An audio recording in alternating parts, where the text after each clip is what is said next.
Une, deux. Alors, Monsieur Antia. Monsieur Antia, à vous la parole. Ce soir, je dépose un avis de proposition en vue d'aménager un parc urbain sur le terrain vacant entre les rues Jacques-Tétrault, Lucien Paiement et le boulevard de l'Avenir. À Montréal, de nombreux parcs éphémères sont aménagés dans des terrains qui ont d'autres vocations.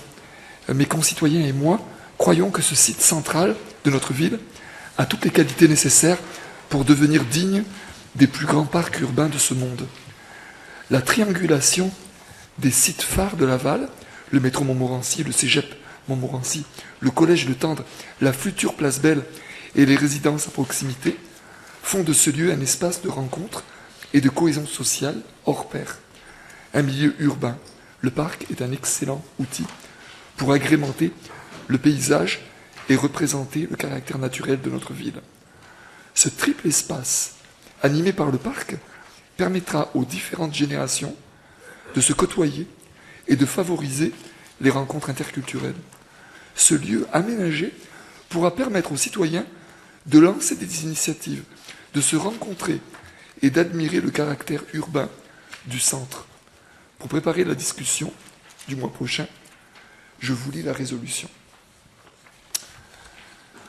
Attendu qu'un centre-ville se développe autour de la station de métro Montmorency, attendu que selon les avis exprimés dans les consultations citoyennes, la population souhaite un parc urbain dans le futur centre-ville, attendu qu'un terrain vacant de la ville est disponible en plein cœur de cette effervescence croissante que forment le métro, le cégep, l'université, le collège Le Tendre, la salle André-Mathieu, la Maison des Arts, la place Belle, l'espace Montmorency, Urbania 1 et 2 et le manoir Laval.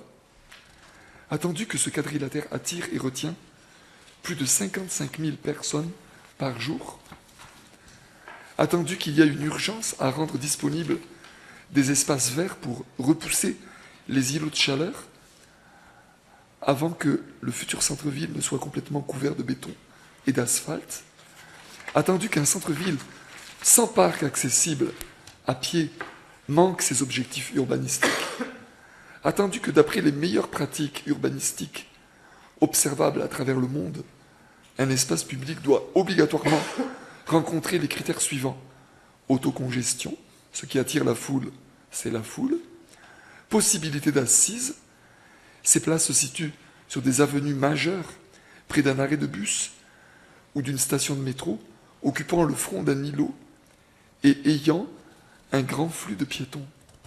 Confort, soleil, vent, arbres, eau. Les gens vont là où il y a le plus de confort.